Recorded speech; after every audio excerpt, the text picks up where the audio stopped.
recheck your goalposts every now and again. When you embark on a new mission, a new project, strategy plan, whatever, recheck your goalposts just to make sure. Because what you would hate to do is spend a year, 2, 3, 10 years of your life trying to achieve something that could have been done in half a year, 1 year. Or is something that is really unreasonable and would take 1,000 years, right? So it's really important to check, just like, by whose standards are you measuring? Is this the thing that you actually want to achieve? The way to do that is to ask one simple question. What would I do if I couldn't fail?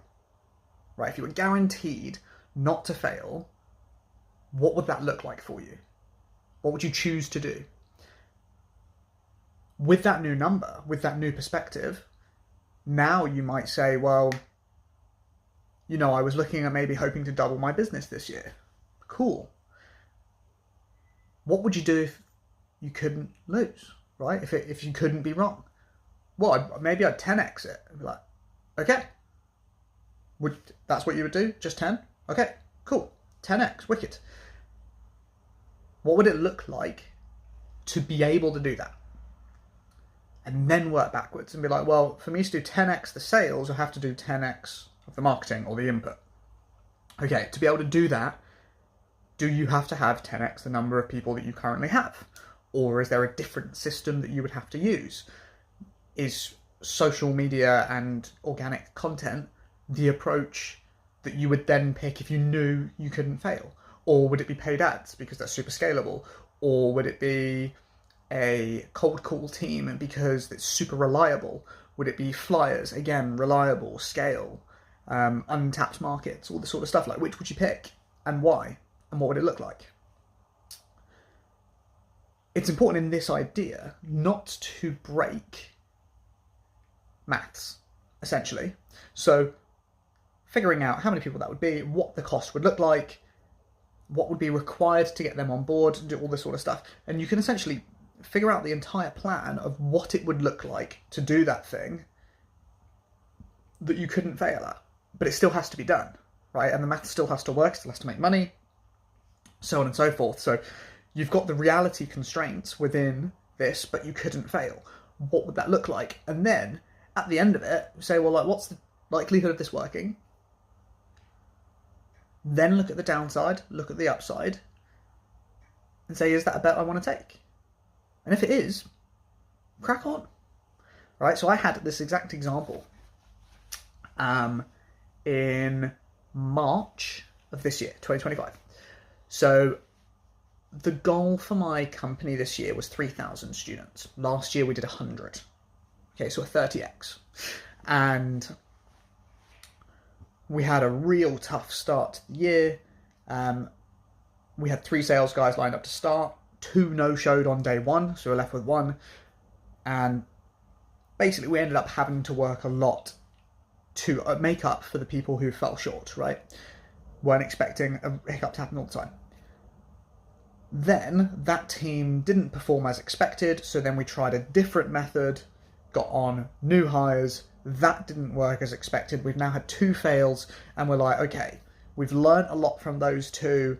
We've now got an approach that we think is much more likely to work based on the feedback that we've been given both times and the experience. What's it going to look like for us to be able to do this? And we figured we would hire 10 people to then hopefully find 3 to 5 that would actually be good enough to stay. And the likelihood of this working, we were guessing between 60 and 80% likelihood of winning. If this worked, revenue would have gone from about $500,000 a year to up to $3 million a year. And then we'd be at about a 40% profit margin, which is fantastic. And if it didn't pay off, probable cost about $100,000 and a few months work. And we were like, well, 60% trade-off for 3 mil upside or 100K downside? Yeah, let's flip the coin. So we did the best we could. We did a month prepping for it, hiring, interviewed 1,200 people, got 10 people onboarded, and basically 3 months later, they're all gone. It didn't work. We lost that 100 grand.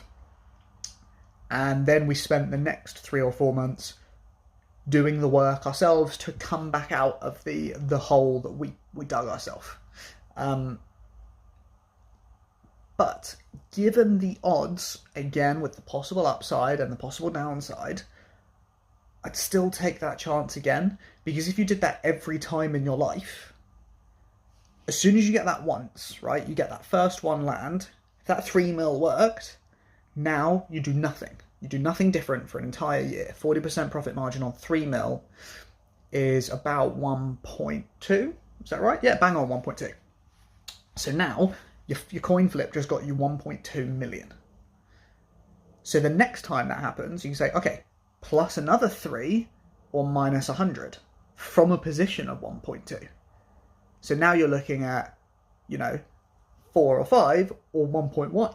And you'd be like, with the same odds, maybe even higher because we've already done it once, I'm going to flip that coin again. And if you go wrong, not a big deal. We just flip the coin again. Again, you fall short, not a big deal, because you've now won this buffer, right? The really tricky thing with that, on paper, it sounds really obvious and easy, but the internal emotional turmoil of failing like that is tough. It's really tough, especially as humans feel loss 8 times more than we feel potential gain. Veritasium did a fantastic video on this, where he did a coin flip, went up to people on the street and said, hey, coin flip, if I win, if I guess right, you give me £10. If you guess right, I'll give you 10. People said no. And then he basically then went to the next person and was like, okay, did that for 100 people or whatever, basically everyone said no. So then he said, okay, I'm now going to offer, if you win, you get 20. If I win, I get 10. Right? You give me 10. Coin flip. Still everybody said no. The point at which literally everyone started saying yes was at about £80 to £10 on a 50-50 flip, which is nuts. When you think about this, if it was a 2-to-1 coin flip on a 50-50,